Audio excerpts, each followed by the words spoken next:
Hi, my name is Sarah Alexander, and this is the creative critical reflection of the film opening, I See You. Let's start with introductions on everything so that there's a basic understanding of what is being talked about throughout this video. I'm Sarah, I'm in 9th grade, and I'm currently taking college level classes in school. My group, which helped me produce this film opening with me, consists of 3 people, me and my 2 friends Shivani and Jennifer. Let's talk about the class I'm in. This is an AS Media Studies class, which is a college level class.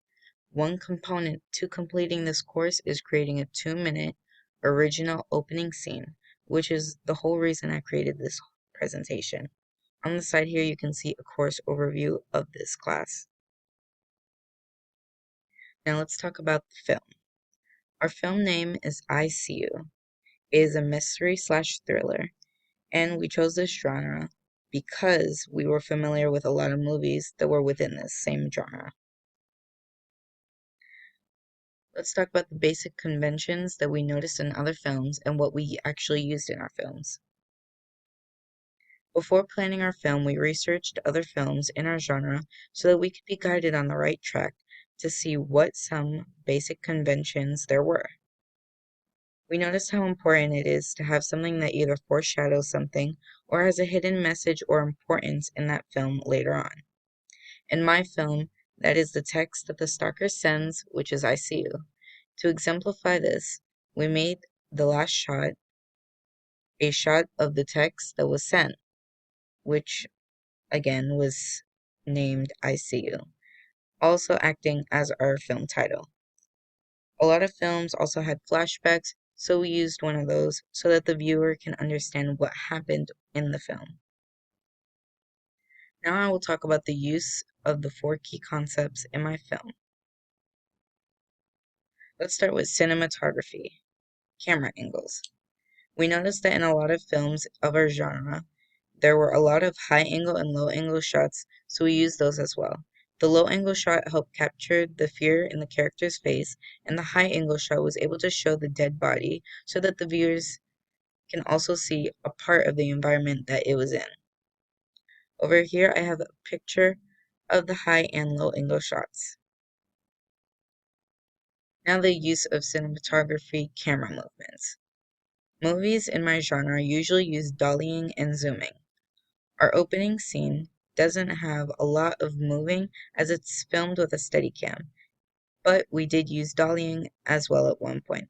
The dollying was used to show the dead body slowly. On the left side, you can see the shot where we used dollying to slowly show the dead body. On the right, you can see that we filmed with a Steadicam, and we kept the camera in the same place as the character was walking. Now let's talk about the different shot types. We noticed that films in our genre usually use close-ups and extreme long shots in their film. We use close-ups and long shots. Of course, we did use more, but I'm just going to talk about these. The close-ups helped us show the individual parts of the dead body to show that this girl got stabbed. The long shots helped us show the character's full body and their outfit and the environment that was surrounding them. On the side, you can see those shots. Now let's talk about the Missa scene. The setting was behind a building and night, or at night, I should say. Films in my genre usually have a setting of an isolated place, whether it be an alley, abandoned building, or empty street. So we use this as an opportunity to film behind a building to get that same environment and isolated place. Let's talk about the costume, the makeup, and the hair. We wanted to show that the character is innocent and vulnerable, so we chose a regular blue jeans to match with a white shirt that will portray this. I'm sorry about that. The white shirt will also help make bloodstains stand out. She also wears glasses and has a mask because she was going home in the storyline. There was no makeup because it matched better with the storyline for her to have a natural look, and the hair was neat in the beginning, But in the scene that shows that she was murdered, you can see it's messy to show that there was a sign of struggle. On the side, you can see the two pictures of the hair before and after. You can also see her outfit with the bloodstains. Now let's talk about the props that we used. We used fake blood, obviously to show the stab wounds, two phones to show what was being said through text, the glasses, the mask, all a part of the outfit, and we used the caution tape to indicate that the police have been there and that this is a crime scene. Let's talk about the lighting now. We used natural lighting in the scenes with the dead body because when she was found, it was daytime already. Later, we adjust the saturation just a bit to help set the tone and the mood, which is shown on the side to your left. In the flashback, it's nighttime. We did film during the day, so through editing, we were able to change the saturation and make it look like it was nighttime to signify, and also to signify that it was a flashback. Now let's talk about the use of editing. Editing is definitely something that helped pull everything together in the completion of the film. Editing helped us shorten and crop some of our shots. Transitions were also important because they helped make sure the film flowed nicely. Our film was not as fast paced and did not cut on action as much as other films in our genre usually have, which challenged the conventions of our genre, but we think that it actually helped our film flow really nicely. Adjusting the saturation and the color scheme of shots were also something that was done through editing, and it was very important because we were able to signify that flashback and the fact that it was nighttime. Editing helped us create our flashback again because of that saturation, and flashbacks are commonly seen within our genre.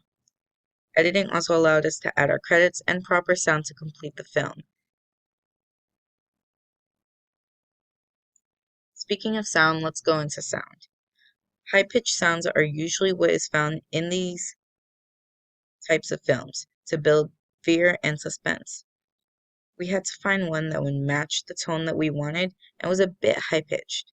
We ended up choosing two different sounds from our editing software, which were called Shocking News and Serious Situations. You can see a picture of how our editing software looked with the sounds. Now we're going to talk about the social groups represented in our opening scene. Our film does have social groups such as gender and class, but were not shown as much through the opening scene, as those would have been shown later on if the movie was really filmed. So sadly, there were not any social groups or stereotypes that were really portrayed in our opening scene, other than the stereotype that girls are weak or innocent, or very vulnerable, I should say. Now let's talk about how we engaged with an audience through our film. Our film will interact with our audience because we created it with hidden messages. There are multiple hidden messages in our film, such as being careful with your personal information,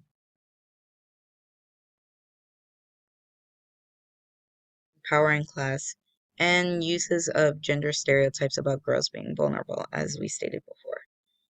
We feel that the audience will interact with these messages and see how they apply to real life. Using these messages, we will keep our audience interested in the movie.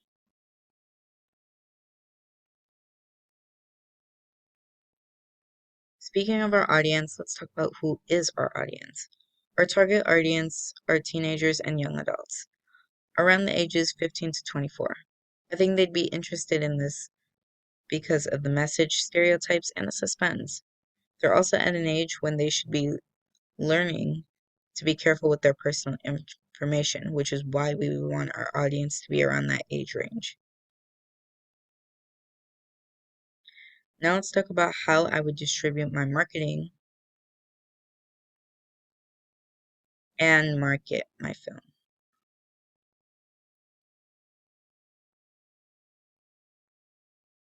using these elements of our film to make a trailer to advertise my film. That is one of the ways that I would distribute my film. The use of social media will also play a huge role in marketing my film, as social media is popular among this age group.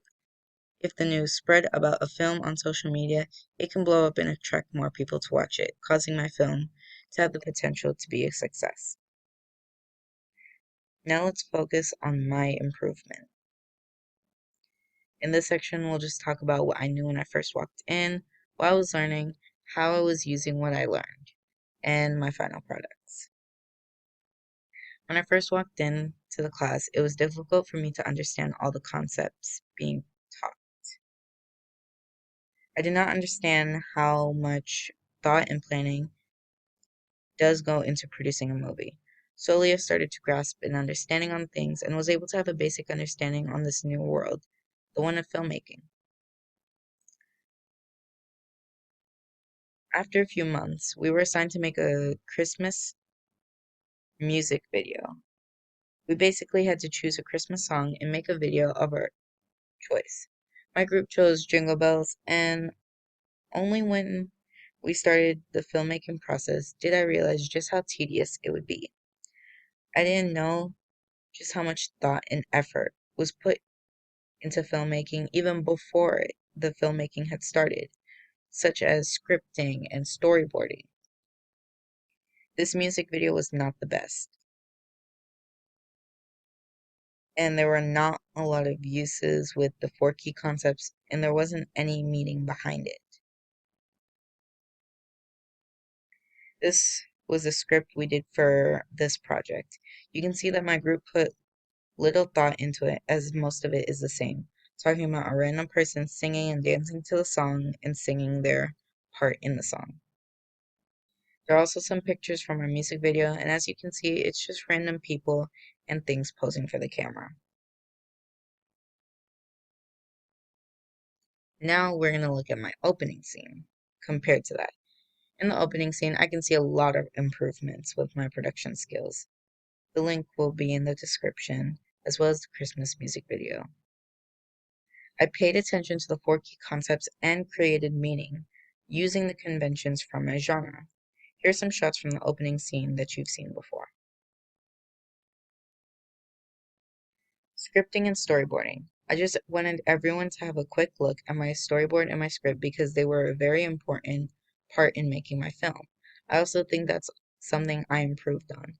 So on your left, you're going to see the storyboard, and on your right, you're going to see the script. It's a little bit hard to see, but I am going to zoom it in a bit.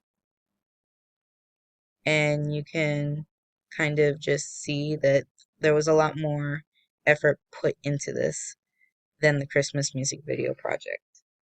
And I'm proud of that.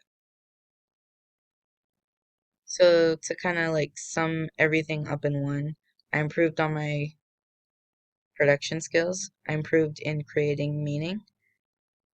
I improved in editing and filming, and I improved in the pre-filming process, scripting and storyboarding. Now let's talk about the use of technology, and this is just talking about how technology helped me throughout this whole process. WeVideo is the main editor that I did use. It helped us put all the clips together, add transitions, crop/shorten clips, adjust the saturation, and we got the sound for our video from here. Here's some pictures of what the software looked like and how the track looked. Here we can have a little zoom in. This is how the software looks. The bottom two is how the track looked after everything was laid. We created multiple tracks and were able to keep everything organized and were able to properly edit and produce this film. CapCut was the second editor I used, which helped me add some of the finishing touches to my film. With CapCut, I was able to add texture to the video, which was a little bit of graininess, adjust the saturation a little bit more in certain parts, and add an effect to the flashback. Here's some pictures of what that software looks like. As you can see, it has the little adjust, like adjust 1, adjust 2, adjust 3, and then I adjusted the length. I wanted that to stay. So some of them adjusted the graininess, some of them adjusted the saturation, and the other one adjusted that flashback effect. And of course, I wouldn't be anywhere without the help of websites that were online. Researching was another big component that helped me understand what I was doing or what I should be doing. I don't have linked to all the websites that I visited to research, but this is still something that's worth mentioning. Now let's reflect on everything. Honestly, I think this was an incredibly stressful process for me, but it was also fun. I find it funny when I think back to how everything first started out, not knowing anything about this other world, and now I'm making a film opening with my fellow students. I also find it funny how different it looks from the first plan. The storyline, the number of shots, and the actual shots all changed at one point, but for the better. And I can proudly say, looking at my opening scene, that I did the best I could. Thank you for listening to my creative critical reflection.